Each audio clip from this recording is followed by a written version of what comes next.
무엇보다도 죄들이 제거되었습니다. 다시 말해서 예수 그리스도께서 이루신 구속은 여전히 죄를 지고 가고 계신 미완성이 아니라 과거의 단번 속죄를 통해 완전히 죄를 제거하여 완성하신 영원한 구속입니다. 그래서 예수님은 세상 죄를 지고 가는 게 아니라 제거하는 하나님의 어린 양이십니다.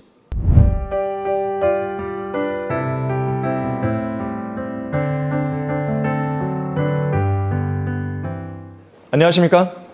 성경심리계 담임 목사 박승용입니다. 이번 개혁 개정판을 고발한다 강좌에서는 세상 죄를 지고 가는으로 번역하면 안 되는 이유라는 제목으로 강의하겠습니다. 성경에서 어린 양이 처음으로 등장하는 것은 두 명의 벌거벗은 남녀 죄인들, 곧 아담과 이브에게 하나님께서 가죽으로 옷들을 만들어 입혀 주셨을 때입니다.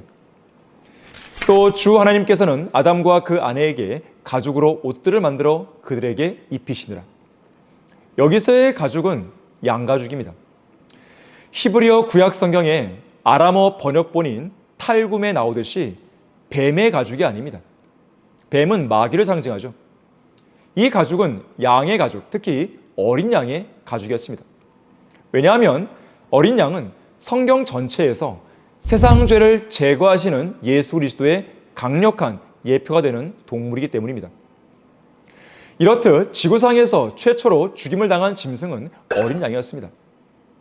이 땅에 최초로 붉은 피를 쏟은 짐승은 다름 아닌 어린 양이었던 것입니다. 어린 양이 두 번째로 등장하는 것은 양을 치는 목자 아벨이 개인의 속죄를 위한 피의 희생 제물을 하나님께 드렸을 때입니다. 아벨도 자기 양떼 가운데서 첫 배 새끼들과 그 살찐 것을 가져왔더니 주께서 아벨과 그의 제물은 받으셨으나 라고 창세기 4장 4절에서 말씀하죠. 이렇게 창세기에서 어린 양의 죽음으로 시작하는 성경은 계속 이어지는 어린 양의 죽음의 행렬을 지나 결국 성경의 마지막 책인 요한계시록에서 도살당하였던 것 같은 한 어린 양과 권세와 부귀와 지혜와 힘과 존귀와 영광과 찬송을 받으시기에 합당하신 죽임을 당하신 어린 양, 그리고 보좌 가운데 계신 어린 양으로 끝나게 됩니다. 특히 어린 양의 혼인식에서 어린 양이신 신랑 예수 그리스도와 신부인 교회가 혼인을 하고 신부인 어린 양의 아내로 묘사되는 그 큰 도성 거룩한 예루살렘 안에는 그곳의 성전이요 그곳의 빛이신 어린 양께서 계십니다. 또한 그 거룩한 도성 안에는 하나님과 어린 양의 보좌가 있고 바로 그 하나님과 어린 양의 보좌에서는 수정처럼 맑은 생명수의 정결한 강이 흘러나오며 그 안으로는 어린 양의 생명의 책에 기록된 자들만 들어가서 그 도성의 빛 가운데 걸을 수가 있습니다.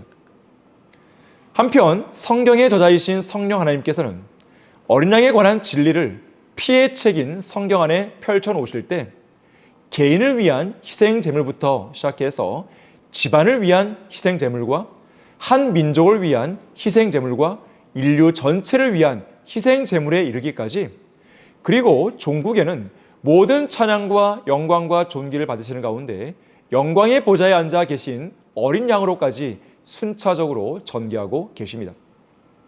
또한 성경에는 어린 양이 예언되어 있고 실제로 적용되고 있으며 사람으로 인격화되고 있고 그 사람이 구체적으로 누구인지 신원이 확인되고 있으며 결국 세상 죄를 제거하는 하나님의 어린 양으로서 십자가에 못 박혀 죽습니다.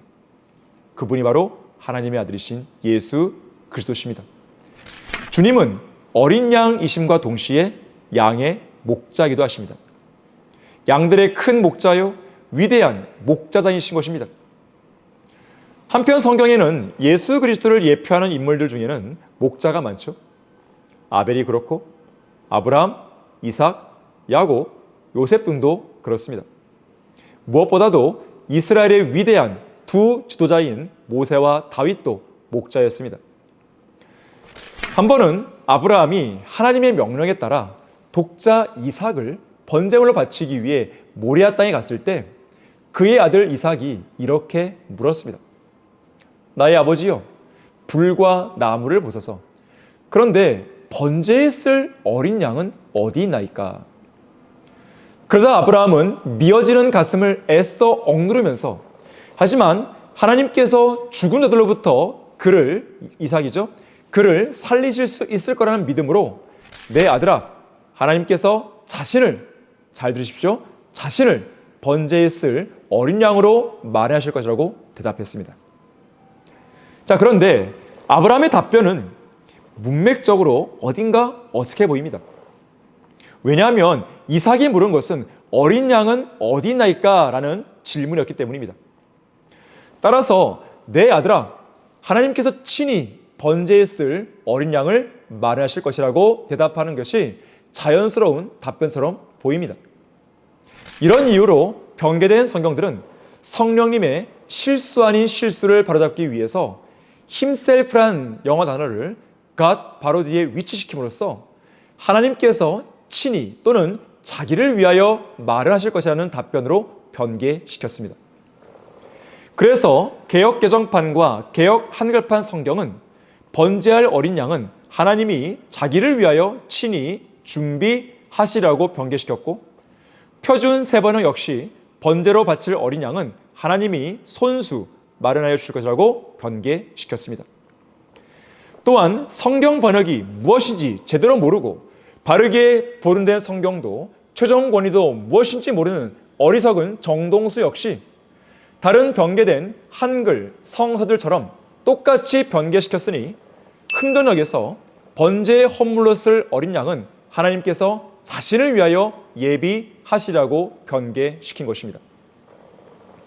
이러한 번역이 완전히 틀렸다는 사실은 문맥적으로도 확인되는데, 결과적으로는 하나님께서 자신을 위하여 친히 손수 준비하신 것은 어린 양이 아니라 순양이었기 때문입니다. 아브라함이 눈을 들어 살펴보았더니 보라, 뿔이 수풀에 걸린 순양 한 마리가 그 뒤에 있는지라. 아브라함이 가서 순양을 잡아와서 그의 아들 대신에 번제로 드렸더라. 분명 이삭은 어린 양에 대해 물었고, 당시 하나님께서 준비해 주신 것은 순양이었습니다.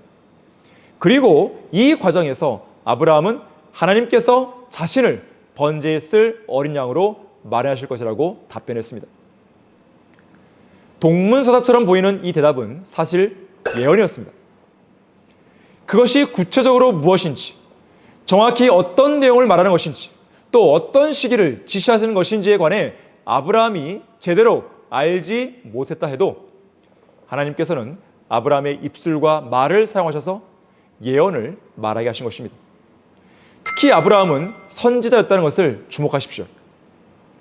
그리고 이 예언에 따라서 하나님께서는 자신을 번제에 쓸 어린 양으로 마련하셨는데, 초림 때 친히 바로 그 어린 양이 되셨으니 세상 죄를 제거하는 하나님의 어린 양이 되신 것입니다.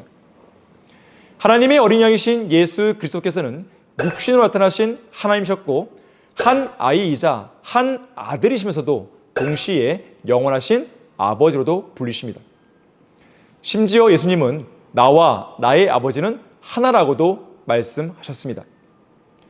자, 하나님의 아들이신 예수 그리스도께서는 세상 죄를 제거하는 하나님의 어린 양이셨습니다. 여기서 중요한 점은 주님께서는 죄를 제거하신 분이라는 사실입니다.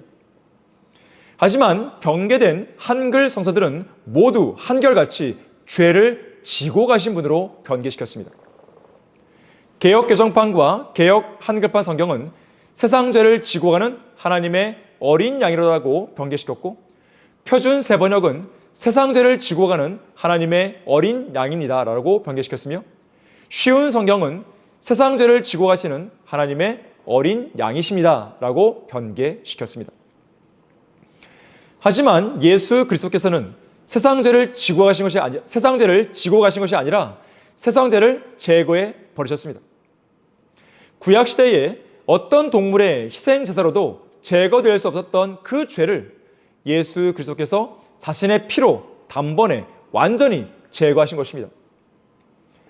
이는 황소들과 염소들의 피로는 죄들을 제거하는 것이 불가능하기 때문이라 제사장마다 매일 서서 섬기며 똑같은 제사를 자주 드리지만 이것으로서는 결코 죄들을 제거할 수 없으나 이분은 한 번의 속죄제를 영원히 드린 후 하나님의 오른편에 앉으셔서 그 후로는 그의 원수들을 자기 발판으로 삼으실 때까지 기다리시느니라. 이는 그가 한 번의 제사로서 거룩하게 된 자들을 영원히 온전케 하셨기 때문이라. 히브리서 10장 4절과 11절부터 14절까지 말씀입니다.